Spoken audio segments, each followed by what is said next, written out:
पुणे महानगरपालिका क्षेत्र हे फार मोठं झालेलं आहे. तर एक स्वतंत्र महापालिका असणं गरजेचं आहे. एकाच महापालिकेवरती ताण खूप येतोय त्याचा. सार्वजनिक वाहतूक व्यवस्था जर आपण सक्षम केली तर कुठलाही व्यक्ती त्यातनं फिरेल आणि मग ट्रॅफिकचा हा इश्यू कमी होऊ शकतो. जर आपण सार्वजनिक व्यवस्था चांगली करू शकलो तर तिथे ट्रॅफिक जॅमचे विषय येणार नाही. आपण रस्ते कितीही गेले ना तरी तिथे ट्रॅफिक वाढणार आहे, कारण पुण्यात येणाऱ्यांचा ओघ जास्त आहे. आणि जेव्हा वाहतूक व्यवस्था म्हणजे सार्वजनिक जर ही चांगली नसेल तर प्रत्येकाला आपापल्या 4-4 गाड्या, 5-5 गाड्या, घरात जेवढे मेंबर्स आहेत त्या प्रत्येकाची गाडी असं तुम्हाला दिसतं रस्त्यावरती.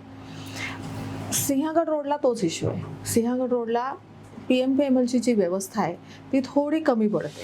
कुठलाही विषय प्रोजेक्ट म्हणून जर घेतला ना तर तो नंतर काही दिवसांनी बंद पडतो. आपल्याला धोरण म्हणून केलं पाहिजे. महापालिका दरवर्षी वॉटर ऑडिट करते. त्याच्यामध्ये आपली TMC 14 TMC शासकीय म्हणून आपण मागणी 24 पर्यंत TMC. त्या दृष्टीने काय तुमच्या आता झालं? मागच्या 5 वर्षात तुम्हीच होता, आताही तुम्हीच आहात. तो मागे पासून ही मागणी तुम्ही करताय.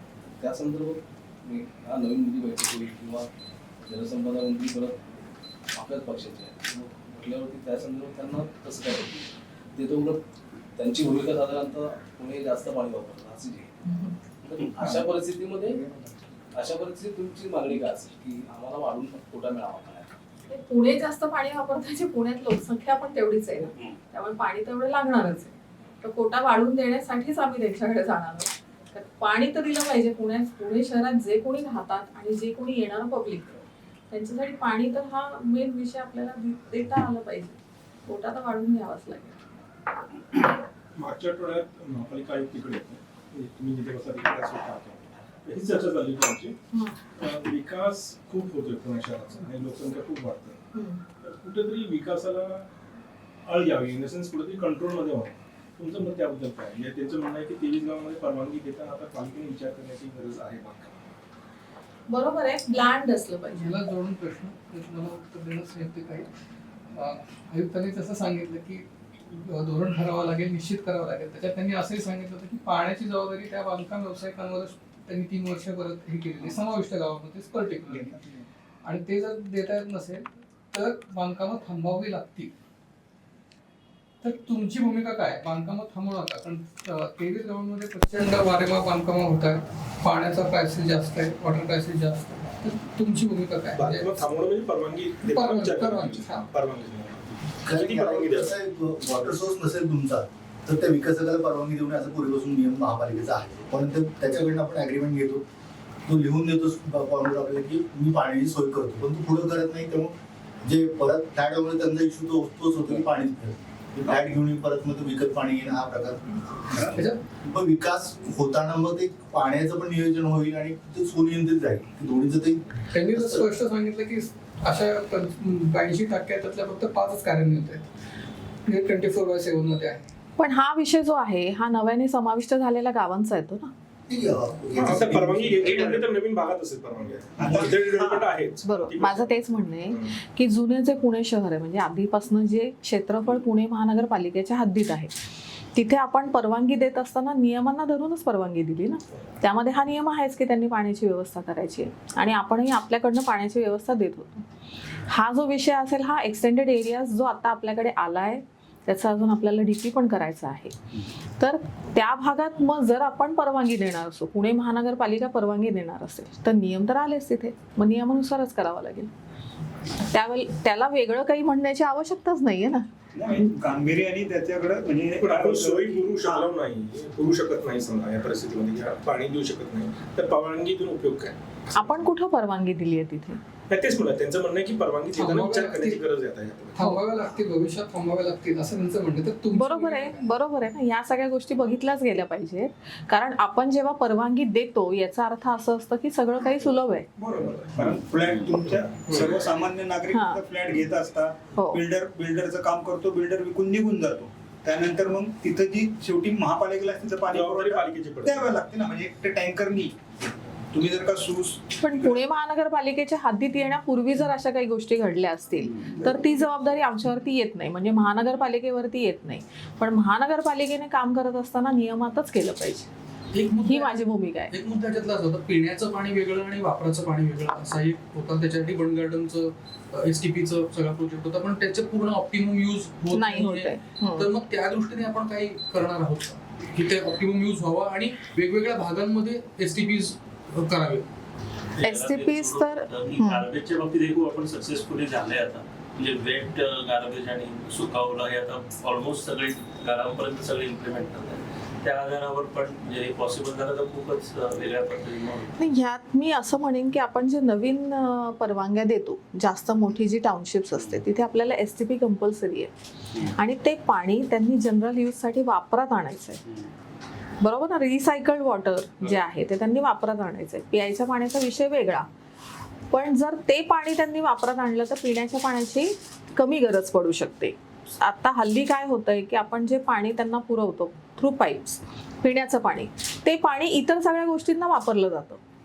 पण जर हे STP प्लांट जे सोसायटीमधले मेंटेन होतात त्यातलंच पाणी हे इतर वापरासाठी त्यांनी घेतलं तर कदाचित हे पाणी कमी लागू शकेल. ते बघण्याचं काम खरं पुणे महानगरपालिकेच्या अधिकाऱ्यांचं आहे.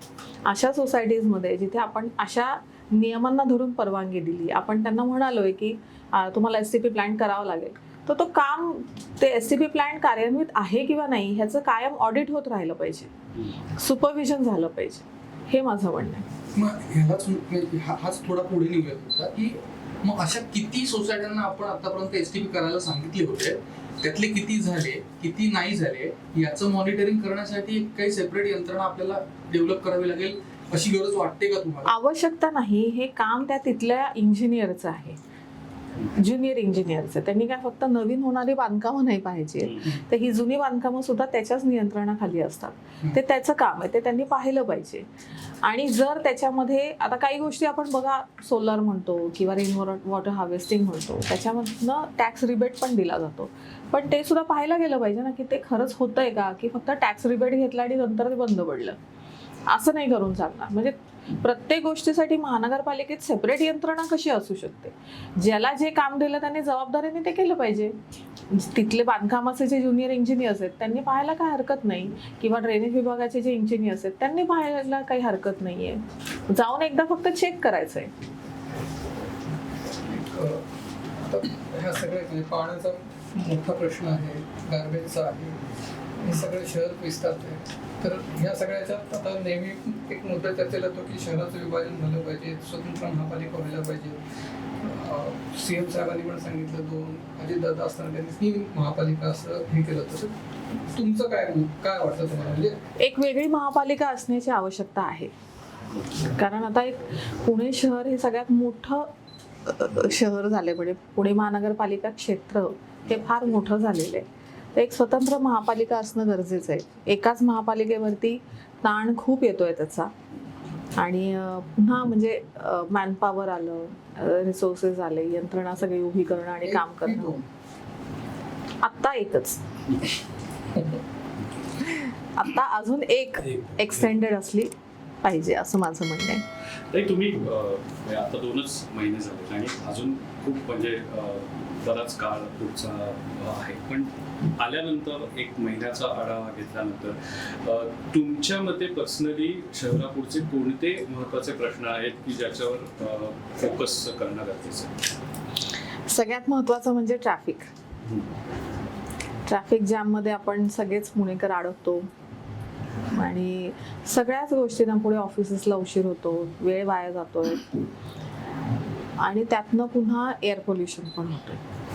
ट्रॅफिकच्या संदर्भात मला असं वाटतं की सार्वजनिक वाहतूक व्यवस्था जी आहे ती आपल्याला सक्षम करण्याची आवश्यकता आहे. मेट्रो तर आहेच, पण मेट्रोला फीडर सर्व्हिसेस जर आपण जोडू शकलो तर त्याचा एक चांगला फायदा होऊ शकतो.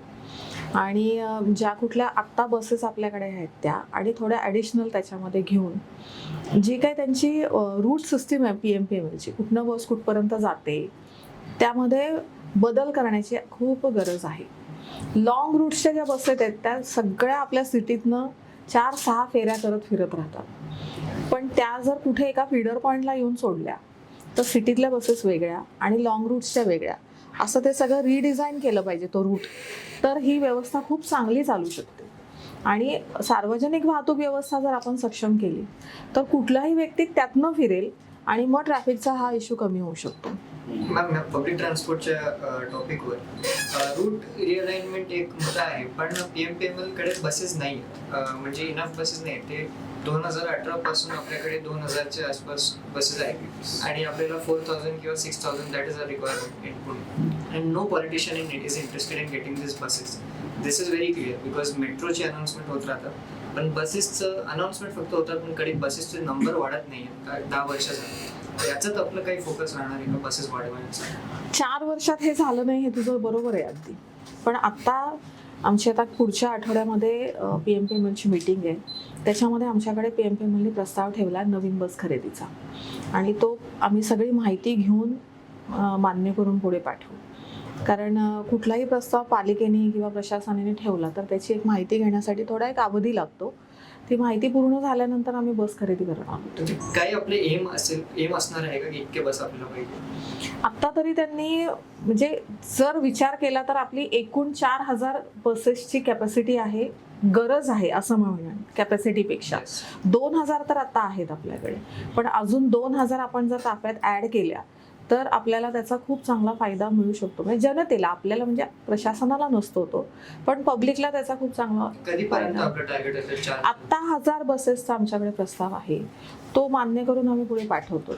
आणि पालिकेला प्रशासनाला सांगितलंय PMPMLला की अजून 1000 बसेसचा त्यांनी वर्कआउट करून तो प्रस्ताव आमच्या पुढे ठेवायचा आहे. बसमधला अजून एक मुद्दा की मागणी खरेदी करणार की केंद्राकडनं येणार? बसेस केंद्राकडनं नाही, आपण खरेदी करतोय. तो आधीच त्यांना केंद्राकडनं आलेले पैसे आहेत ना, तोच प्रस्ताव त्यांनी आपल्याकडे ठेवलेला आहे. या प्रोसेसमध्ये जे आपण 1001 बसेसचं प्रपोजल आता आहे, ज्यापर्यंत आपल्याकडे ते 1000 बसेस येतात, आपले 500 रिटायर डिफंक्ट होतात, तर ते नंबर वाढत नाही काही. आपण प्रोक्युअरमेंट हळूहळू आपलं चाललं असतं, पण 2000 प्रोसिजर खूप स्लो आहे. एक्झॅक्ट 2000चं 2000 वरच नंबर राहतात. आमचं असं म्हणणं नाही, खरं तर फास्टच व्हायला हवं. प्रयत्न करू नक्की. पण गरज आहे त्याची, गरज आहे. मेट्रोची मागणी सगळीकडेच होते, म्हणजे 2 रूट पूर्णपणे चालू आहे, त्याचं एक्सटेन्शन चालू आहे, बांधकाम वगैरे. तुमच्या कार्यकाळात नवीन भूमिपूजन अपेक्षित करू शकतो का? त्यांनी ठेवलं आमच्या पुढे 2 विषय. एक तर रामवाडीचं जे आत्ताचं स्टेशन आहे तिथनं पुढे विमानतळापर्यंतचं एक नवीन लाईन त्यांची करायचं चालू आहे, आणि एक सिंहगड रोडचं तर आपल्याला माहितीच आहे, त्याला एक स्पर लाईन येते वनाजवरनं. ते जर त्यांनी लवकर करून दिलं आपल्याकडे तर त्याचं भूमिपूजन होऊ शकेल.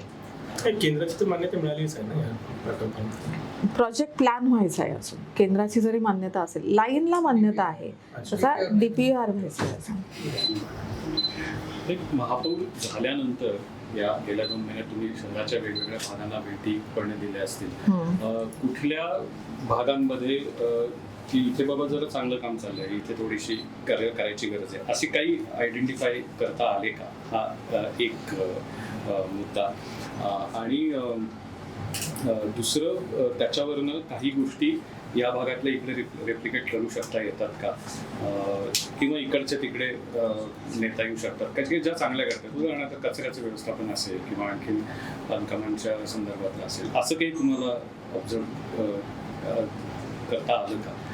तशा 1 महिन्यामध्ये माझ्या व्हिजिट्स फार काही झाल्यात असं मी म्हणणार नाही, पण माझी एक सवय आहे की मी कुठल्या एरियामध्ये कुठल्या कार्यक्रमासाठी गेले तर मी थोडंसं तिथलं बघत जाते, कुठं काय चालू आहे, कुठे काय.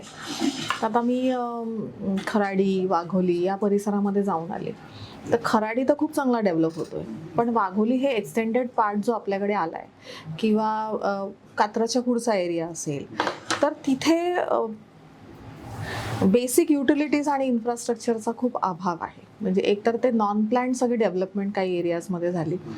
वाघोलीमध्ये तर तुम्ही बघा की रस्ते, ड्रेनेज हा एक खूप मोठा इश्यू आहे. तिथे कचरा व्यवस्थापनाचा विषय आहे. आणि ज्या वेळेला गावं कुठल्याही महानगरपालिकेमध्ये इन्व्हॉल्व्ह होतात, तर तेव्हा तिकडची जी मॅनपॉवरचा जो विषय असतो, म्हणजे आता तिथले जे कचरा वेचक असतील किंवा SI तिथे नव्हतेच पण मुकादम असतील, अशा लोकांना आपण आपल्याकडे जोपर्यंत सामावून घेत नाही तोपर्यंत ती काम करू शकत नाहीत, कारण त्यांना पगार नसतो. त्यामुळे खरं तर तिथली व्यवस्था सगळी कोलमडते. तर असे काही भाग मी पाहिले की जिथे काम करण्याची खूप गरज आहे, आणि तिथे सिटी एरियापेक्षा जास्त बजेट लागणार आहे काम करण्यासाठी. आता बजेटमध्ये सुद्धा आम्ही समाविष्ट गावांसाठी वेगळं बजेट ठेवतो. त्याचं आणि ह्याचं कंपॅरिझन होतच नाही. आणि समाविष्ट गावांचं बजेट ह्या जुन्या सिटी एरियासाठी काही वापरलं जात नाही. पण काम करणं खूप गरजेचं आहे. एक्सटेंडेड एरियाजमध्ये कामाला स्कोप पण आहे, पण त्याला वेळही खूप लागेल. पण मग त्याचं काही असं डोक्यात त्याचा प्लॅन ऑलरेडी प्रशासनाने करून ठेवलेला होता. म्हणजे एक्सटेंडेड एरियाजमध्ये जे ड्रेनेज सिस्टीम आपल्याला आधी रस्त्याच्या खालची कामं करायची, मग वरचा रस्ता, तर त्याचा प्लॅन त्यांनी करून ठेवलेला आहे आणि तो इम्प्लिमेंट आता काही दिवसांनी होईल. हे जसं वाघोली खराडीबद्दल म्हटलं तसं तुमचाच काय मतदारसंघ पण आहे तो, तिथे ही अनेक इश्यूज अजूनही जाणवतात लोकांना. वाहतूक कोंडी हा सगळ्यात पहिला तुम्ही म्हणलात. तिथे हे झाला, उड्डाणपूल झाला, पण त्याचाही काही फायदा होत नाही असं अनेकदा तक्रार असते. तर त्या भागासाठी म्हणून तुमचा काय फोकस असेल? खरं तसं पाहिलं तर पुणे शहरात नाही ना, वेगवेगळ्या भागांचे वेगवेगळे चॅलेंजेस आहेत. आता जर तुम्ही सनसिटी, सिंहगड रोड असा जर भाग तुम्ही पाहिलात पुढे खडकवासल्यापर्यंत, तर तिथे हाच विषय, जसा आता हा मगाशी म्हणाला तसं की जर आपण सार्वजनिक व्यवस्था चांगली करू शकलो तर तिथे ट्रॅफिक जॅमचे विषय येणार नाही. आपण रस्ते कितीही गेले ना तरी तिथे ट्रॅफिक वाढणार आहे, कारण पुण्यात येणाऱ्यांचा ओघ जास्त आहे. आणि जेव्हा वाहतूक व्यवस्था म्हणजे सार्वजनिक जर ही चांगली नसेल तर प्रत्येकाला आपापल्या 4-4 गाड्या, 5-5 गाड्या, घरात जेवढे मेंबर्स आहेत त्या प्रत्येकाची गाडी, असं तुम्हाला दिसतं रस्त्यावरती. सिंहगड रोडला तोच इश्यू आहे. सिंहगड रोडला PMPMLची जी व्यवस्था आहे ती थोडी कमी पडते, त्याच्यामुळे हा भाग तिथे येतो. म्हणजे आपल्याला जास्त धायरीपासून, वडगावपासून फक्त स्वारगेटपर्यंतच्या बसेस दिसतील, पण तिथनं पुढे काय, काहीच व्यवस्था नाहीये. म्हणून मी मगाशी म्हणाले की ते रिडिझाईन केले पाहिजेत ते रूट्स. स्वारगेटला आल्यानंतर किंवा कॉर्पोरेशनला आल्यानंतर पुन्हा पुढे जाण्यासाठीच्या बसेस किंवा आपल्याला बस तिकडनं पुढे मिळणार आहे का ह्याचं शेड्यूलच कुठे नसतं. मग प्रत्येक व्यक्ती म्हणतो मी तिथे जाऊन अडकण्यापेक्षा मी आपली घरातली गाडी घेतो आणि मग मी चालायला लागतो पुढे. हे व्हायला नको आहे. खरं तर ते इंटिग्रेट करण्याची गरज आहे. त्याचा एक ॲप असला पाहिजे की समजा एखादा व्यक्ती स्वारगेटला आला तर स्वारगेटवरनं त्याला बस पुन्हा वाघोलीला जाण्यासाठी मिळणार आहे का, मग ती किती वाजता मिळणार आहे. किंवा काही बसेस आपल्याला कॉर्पोरेशनवरनं सुटतात, पण धायरी आणि वडगाव भागातनं कॉर्पोरेशनला येणाऱ्या बसेस फार कमी आहेत. किंवा एखादी फीडर बस व्यवस्था जर धायरी, खडकवासल्यापासून म्हणजे खडकवासला, वडगाव, धायरी आणि मग आपला सिंहगड रोड असेल किंवा सिंहगड कॉलेजचा एरिया असेल, तिकडनं फीडर बसेस जर आपण मेट्रोपर्यंत देऊ शकलो, मग कुठलंही एक मेट्रो स्टेशन जवळचं असेल, नळस्टॉपचं असू शकतं किंवा अजून त्याच्या पुढचं असू शकतं, किंवा डेक्कनपर्यंत जर PMPMLला जास्त पैसे कमवायचे असतील, मग नळस्टॉपपर्यंत जर आपण नेलं आणि त्यांना कमी मिळणार असेल इन्कम, मग त्यांनी डेक्कनपर्यंत सेवा द्यावी. मग डेक्कनला जर तुम्ही मेट्रोला नेऊन लोकांना सोडलं तर मेट्रोने लोक प्रवास करतील ना. पण त्यासाठी सार्वजनिक वाहतूक व्यवस्था ही सक्षम असायला हवी. सार्वजनिक वाहतूक व्यवस्था ही सक्षम झाली तर 50% मी तुम्हाला सांगते 50% आपल्याकडचा ट्रॅफिकचा इश्यू सॉल्व्ह होईल. यात फक्त एक की आउटर एरियात जे आता म्हणजे खडकवासला, उत्तमनगर किंवा पेठांचा जो गर्दीचा भाग आहे, तिथे नॅरो रोड्स आहेत, तिथे एक आता छोट्या आपल्याला काही सार्वजनिक वाहतूक मध्येच म्हणजे सरसकट अख्ख्या शहराला एकाच आकाराच्या PMP गरज नाहीये त्याची. यापेक्षा काही जर मिनी स्वरूपातल्या काही जर केल्या ज्या इथे जास्त पेठांमध्ये आणि इथे जास्त युजफुल करू शकतात, असं काही करता येऊ शकतं? करता येणं शक्य आहे. मला वाटतं काही एक 6-7 वर्षापूर्वी असं काही एक कोणीतरी प्रोजेक्ट आणला होता. त्यामध्ये पेठ एरियाजमध्ये म्हणजे जे काही छोट्या गल्ल्या आहेत त्याच्यामध्ये काही लहान स्वरूपाची वाहनं धावू शकतील का असा एक प्रोजेक्ट आणला होता.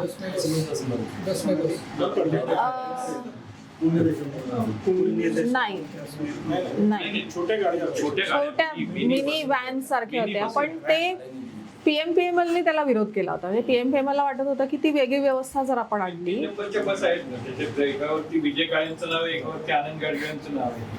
नाही ती व्यवस्था PMPMLची नव्हतीच. हा जो प्रोजेक्ट आला होता हा वेगळाच होता. मग त्यावेळेला असा विषय झाला की मग PMPML तसंही फार तूट असते तिथे, मग आपण ही जर व्यवस्था आणली तर पुन्हा PMT मागे पडेल, म्हणून मग तो प्रोजेक्ट तिथेच थांबला.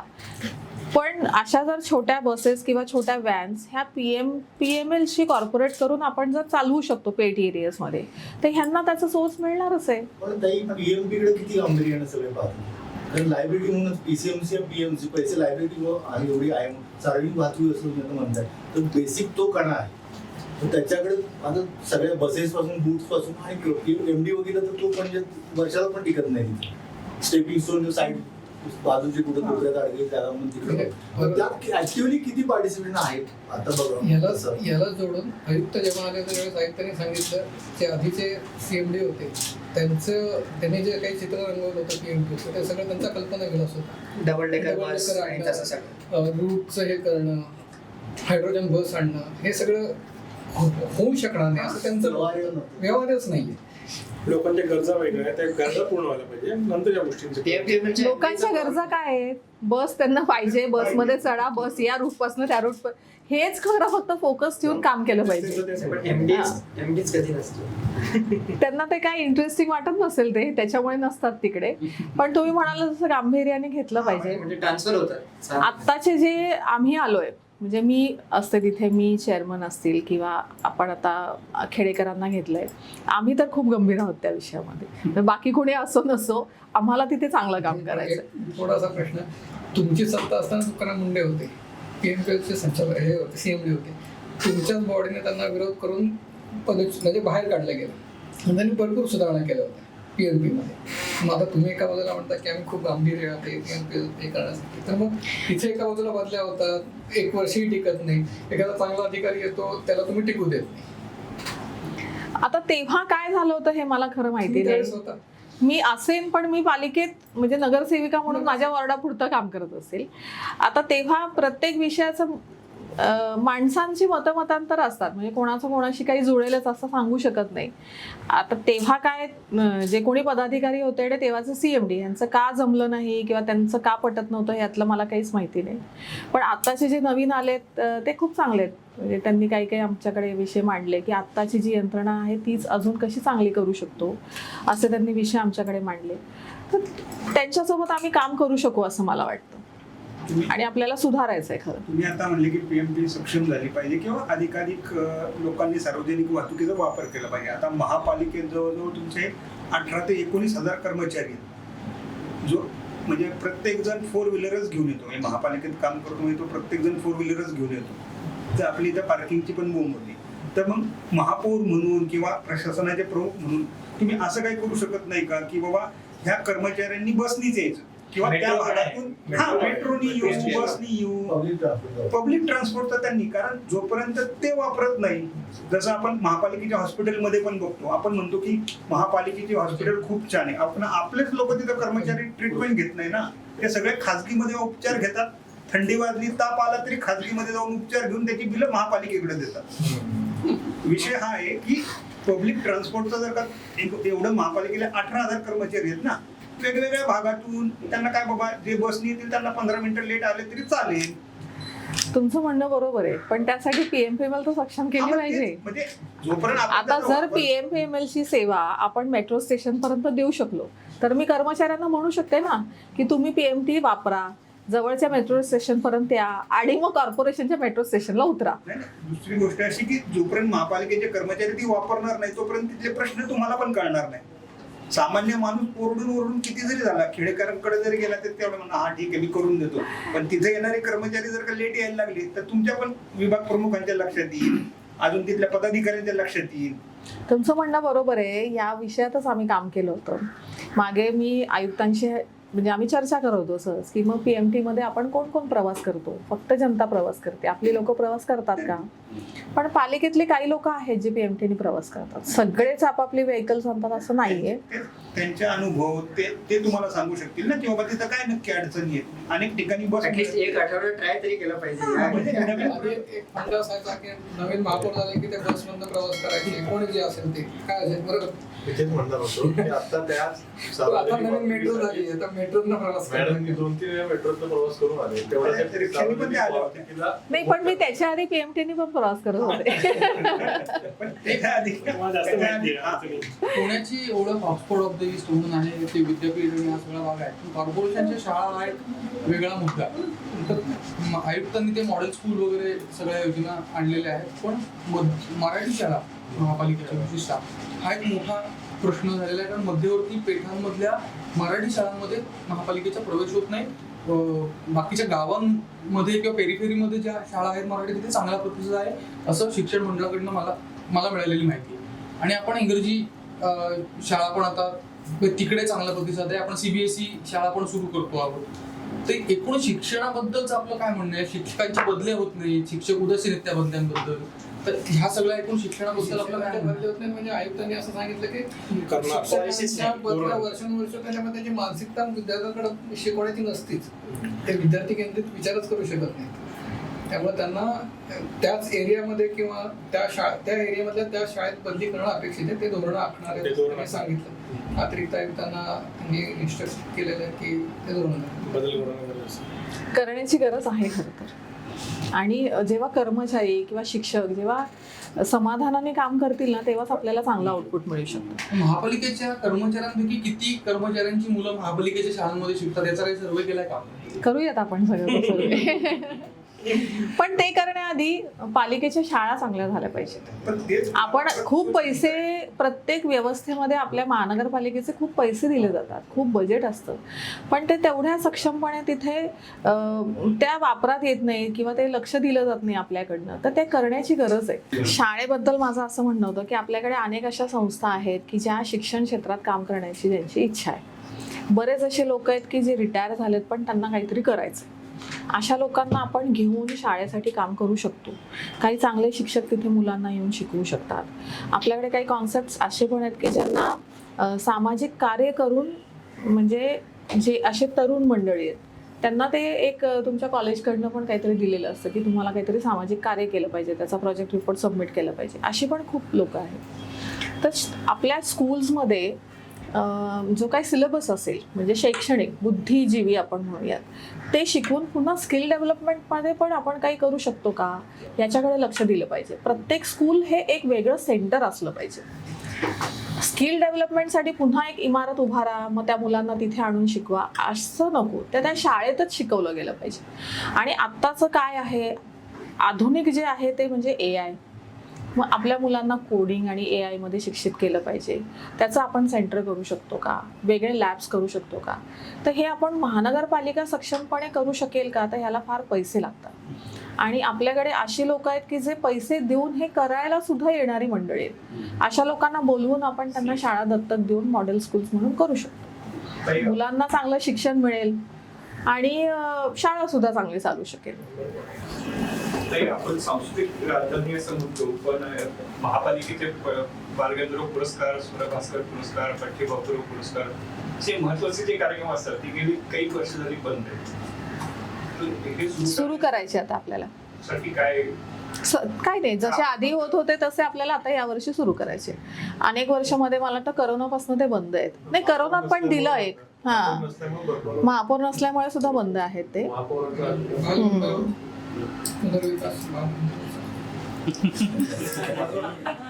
त्याला काही जणांचा विरोध आहे आणि काही जणांना असं वाटतं. तुम्ही पक्ष म्हणून आणि महापौर तुमचे म्हणून. खरं तर तो प्लॅन चांगला होता बरं का, म्हणजे बालगंधर्वचा.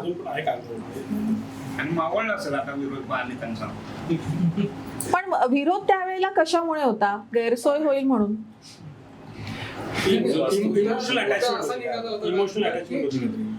मेट्रोचं पार्किंग तिथे येणार होतं म्हणून बालगंधर्व पाडायचा घाट घातला. पण आता काय, म्हणजे अशी चर्चा होती.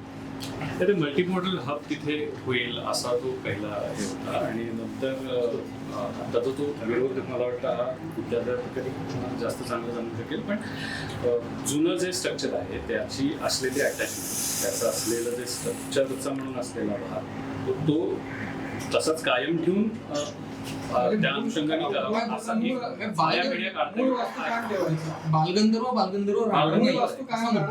मूळ वस्तू काय, कारण त्याला म्हणजे त्याच्यासाठी जी उदाहरणं बेसिकली दिली जातात ते परदेशातली, युरोपातली किंवा अशी की शेक्सपियरचं जसं घर सांभाळलं गेलं, वर्ड्सवर्थचं जसं घर सांभाळलं गेलं, आणि तिथे एक काय त्याच्या स्मृती जाग्या राहतील अशा पद्धतीने काही आधुनिक व्यवस्था तिथे केली. पण घर मूळ स्वरूपात आहे. असं बालगंधर्वलाही एक, आता ती हेरिटेज होऊ शकत नाही कारण त्याला तेवढी वर्ष झाली नाहीयेत, त्यामुळे ते त्या heritage पण ते हेरिटेज व्हावं काही वर्षांनी म्हणून ते ठेवायचं. हे तसं म्हणून नाही, त्याचं म्हणजे तिची वास्तुरचना पु ल देशपांडे आणि यांनी स्वतः लक्ष घालून तो सगळा हे केला होता. आणि त्याची म्हणजे जे अकोस्टिक आहे किंवा आणखीन सिटिंग अरेंजमेंट आहे किंवा त्याचा लेआउट जो आहे रंगमंचाचा, तर तो सगळ्यात आदर्श समजला जातो नाटकाच्या ह्याच्यात. आणि ऑफकोर्स त्यातले काही मुद्दे मला वाटतं असेही होते की ते बंद राहिल्यावर मग एक अख्खं इमारत काय एक अख्खं थिएटर काही वर्षांसाठी बंद राहणार. हो, कारण कुठलाही प्रोजेक्ट सगळ्यात महत्वाचा मुद्दा असा आहे की बालगंधर्व एकीकडे आणि पालिकेने बांधलेली सगळी थिएटर एकीकडे, इतका डिस्टिंक्ट फरक आहे दोन थिएटर, म्हणजे दोन प्रकारचे थिएटर ऑलमोस्ट बंदच असतात. म्हणजे कित्येक नाट्यकर्मींच्या तक्रारी असतात की आम्हाला अवेलेबलच होत नाही. एक बालगंधर्व आपण धोरणही केलं की शहराच्या चारही बाजूला नाट्यगृह उभारायची, काही ठिकाणी उभारली पण आहेत, पण ती पूर्ण क्षमतेने कार्यान्वित होत नाही किंवा बाय डिस्टन्स ते लांब पडतं, त्यामुळे तिथपर्यंत कोणी पोहोचत पण नाही. जाण्याला सुद्धा म्हणजे हे लागतं. या परिस्थितीत काय म्हणजे आता ह्या विषयासंदर्भात नाही, ह्या विषय म्हणजे बालगंधर्व नाट्यगृह या विषयामध्ये अजूनपर्यंत कलाकारही माझ्याकडे येऊन काही बोलले नाहीयेत. पण जर ते विषय माझ्याकडे आला, त्यांच्याकडनं आला, तर मी बघेन त्यात काही करता येतंय का. मग त्यात सगळ्यांशी बोलूनच निर्णय घ्यावा लागेल, तो काही एकट्याचा निर्णय नसणार आहे. याच अनुषंगाने प्रश्न विचारायचा की हे वेगवेगळ्या विषयातले वेगवेगळे तज्ञ पुण्यामध्ये बरेच असतात. तर म्हणजे महापौर म्हणून तुम्ही आतापर्यंत काही लोकांशी बोललाही असाल, तशा संस्थाही आहेत पुण्यात, तर तसं काही तुमचा काही प्लॅन आहे का? किंवा जसं अजयनी आता विचारलं होतं की तुमचं काही पेट प्रोजेक्ट आहे का की माझ्या कार्यकाळात मी हे पूर्ण करायचं, असं दोन्ही कुठलाही विषय प्रोजेक्ट म्हणून जर घेतला ना, तर तो नंतर काही दिवसांनी बंद पडतो. आपल्याला धोरण म्हणून केलं पाहिजे. पेट प्रोजेक्ट म्हणजे मला काहीतरी बदल घडवायचा, माझ्या कार्यकाळ छोटा का होईना, एकदम छोटा का होईना, पण तो फरक घडवायचा आहे. असं काय आहे तुमचं पर्सनल? एक म्हणजे बरेच विषय आहेत, मी एक घेऊन चालू शकत नाही. आणि त्यामध्ये मी मगाशी तुम्हाला सांगितलं तो एक ट्रॅफिकचा आहे. दुसरा म्हणजे आपले वॉशरूम्स जे अजिबातच स्वच्छ नसतात. तर त्या वॉशरूम्समध्ये आपल्याला खूप चांगल्या पद्धतीने काम करता येऊ शकतं. आता एक लू म्हणून एक संस्था आहे, लू, त्यांचा एक प्रोजेक्ट आहे. त्यांनी काही ठिकाणी केला आहे तो, असं मला कळलं. आणि त्यांनी पालिकेला पण तो सादर केला होता की काही प्राईम लोकेशन्सचे अस्तित्वात असणारे वॉशरूम्स ते घेतात, ते त्याला खूप चांगल्या पद्धतीने डेव्हलप करतात आणि मेंटेनही करतात. तर त्यांच्यासोबत आम्ही काम करतोय, त्यांना सांगितलं प्रेझेंटेशन द्यायला. पण हा जो प्रोजेक्ट असेल हा काही वर्षांचा कालावधीसाठी, कोणताही म्हणजे आपण 11 महिन्यांसाठी देतो, 1 वर्षासाठी देतो, पण त्यानंतर तो बंद पडतो. तसा ना होता आपल्याला 5 वर्षासाठी 10 वर्षासाठी देता येतोय का, असं करता आलं पाहिजे. तर वॉशरूम्स तर आपल्याला खूप चांगले काही प्रायव्हेट वगैरे केले पाहिजे. प्रचंड वाहन आहे. खासदार निधीतनं ती टॉयलेट रुपये गायबच झाली. मी तेच म्हणते की आपण कुठलाही प्रोजेक्ट करायचं म्हटलं ना, तर त्याला कालावधी जास्त दिला पाहिजे. म्हणजे माणूस पदावरचा गेला की मग ते पुन्हा प्रोजेक्ट थांबला, असं व्हायला नको. कुठल्याही शहरात त्याचं राहणी आहे, सेलिब्रिटी त्याचं काय पुण्याचं तुम्हाला वाटतं गेल्या काही वर्षात काही सुधारणा आहे की त्याचं घसरण होते, आणि काय कुठल्या फोकस कोणत्या गोष्टीवर करायला आहे? सामान्य माणसाचं जीवन, दैनंदिन जीवन जो बाहेर पडल्यानंतर घरात सगळं सुधारणा होणार 4 वर्षामध्ये तर नक्कीच नाही झालेलं.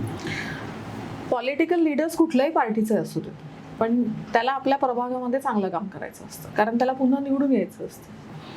त्यामुळे मग तो तिथले आपल्या ज्या रोजच्या गरजा असतात, मग ड्रेनेज असेल, रस्ता असेल, पाणी असेल, किंवा तिथल्या अजून काही इन्फ्रास्ट्रक्चर्स असतील, ह्याच्यामध्ये प्रत्येक पार्टीचा नगरसेवक काम करत असतो.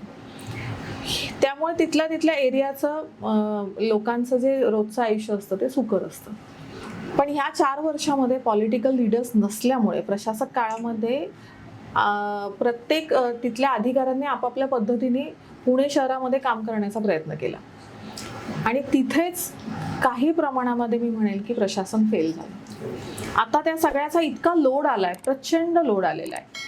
मग ड्रेनेज लाईन्स असतील, पाण्याची व्यवस्था असेल, रस्ते असतील, फुटपाथ असतील, जे ह्या 4 वर्षात नाही चांगल्या पद्धतीने झाले, ते आता सगळ्यांची अपेक्षा निवडून आलेल्या लोकांकडनं, आणि ते सुद्धा इतकी आहे अजूनपर्यंत काही कामच सुरू नाही झालं. पण 2च महिने होत आहेत सगळ्यांना निवडून येऊन. आणि अजून एप्रिल महिन्याची ही सुरुवातच आहे की बजेट आलंय, ते इम्प्लिमेंट व्हायला 6 महिने लागणार आहेत. त्याची मान्यता असेल, त्याचे वर्क ऑर्डर्स असतील, त्यानंतर बदल दिसेल. पण आहे, तुम्ही म्हणता तसं आहे की ईज ऑफ लिव्हिंग म्हणतो आपण, किंवा मोस्ट लिव्हेबल सिटी पुणे जे म्हटलं जातं, त्यात थोडासा कुठेतरी खोडा या 4 वर्षामध्ये पडला. पाऊस पडलो की भीती वाटते. तुमच्या प्रभागात जास्त आहे. माझा एक प्रश्न शेवटचाच आपण घेऊया, कारण मला इकडे वेळेची नदी सुधार योजना राबवली जाते मुळामठा नदीकाठ, त्याच्यावर प्रचंड आक्षेप आहे. 1000 कोटी खर्च होणार आहेत, हा एक भाग आहे. पूर येणार, पुराची भविष्यात भीती राहणार आहे कायम शहरावर, टांगती तलवार राहणारे, असे कायम आक्षेप घेतला जातो. तर भाजपचा ड्रीम प्रोजेक्ट आहे, सीएम साहेबांचाच होता, तर नेमकं काय, म्हणजे त्याच्यात काय राहणार आहे? तुम्ही त्याचा कधी अभ्यास पाहिला आहे किंवा तुम्हालाही माहिती असेल की आक्षेप काय आहेत आणि काय नेमकं काय होणार आहे, ते ती योजना नेमकी काय आणि त्याचा फायदा काय होणार आहे, शहरासाठी काय फायदा? रिव्हरफ्रंट प्रोजेक्ट म्हणून चांगला आहे. म्हणजे जर आपण विचार केला की आपण एखादा स्ट्रेच डेव्हलप करत असू आणि तिथे लोकांना जाऊन काही काळ शांत बसता आलं, फिरता आलं, तर असे आपण जेव्हा प्रोजेक्ट करतो ते लोकांच्या चांगल्यासाठी असतात. पण तिथे दुसरा विषय आहे, तो म्हणजे स्वच्छतेचा. जिथे आपण रिव्हरफ्रंट करतोय त्याच्या आजूबाजूचा एरिया स्वच्छ असला पाहिजे, आणि पाणी जे वाहतंय ते स्वच्छ असलं पाहिजे. त्याचा तिथे त्या पाण्याचा एक वेगळ्या प्रकारचा वास येतो आणि मच्छर पण घोंगावतात आजूबाजूला. हे सगळे विषय एकमेकांशी रिलेटेड आहेत. त्यामुळे STP प्लांट्स जे आहेत आपले, ते खूप चांगल्या पद्धतीने कार्यान्वित करून त्यातलं पाणी स्वच्छ जर नदीमध्ये आलं, नदी समजा डिसिल्टिंग करू शकलो आपण, त्यातला जो काळा जो गाळ आहे तो आपण काढू शकलो, तर नदी सुद्धा चांगली होईल. पूर येणार की थांबणार? आयसरचा रिपोर्ट एक पुराचा धोका आहे, आणि की तुम्हीच पाहता एकता नगरीमध्ये थोडंसं पाणी सुटल्यानंतर, खडक वाचल्यानंतर केवढा होतो, किती हे होतं. तिथं जर बांधकामच होणार असेल, दगडी भिंतीच उभारल्या जाणार असतील, सिमेंट कॉन्क्रिटीकरण होणार असेल, तर केवढा धोका वाढेल? मला असं वाटतं की नदी सुधार प्रकल्प करत असताना या सगळ्याचा विचार केला गेला आहे.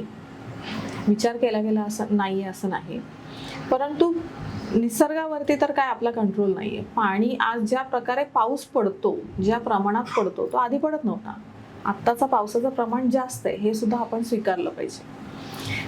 मी मागे सुद्धा असं म्हणाले होते की आत्ताचं जे क्लायमेट चेंज झालेलं आहे त्या प्रमाणात आपली व्यवस्था सुद्धा आपण बदलून घेतली पाहिजे.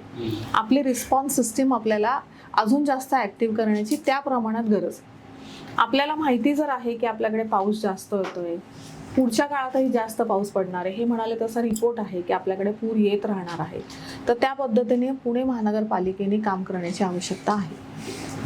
ग्रीन कव्हरच्या संदर्भातला पण मुद्दा आहे की सिटीमध्ये हिट आयलँड तयार व्हायला लागले आहे. कोरेगाव पार्क आहे, मुंडवा आहे, इकडे विद्यापीठाकडचा भाग आहे.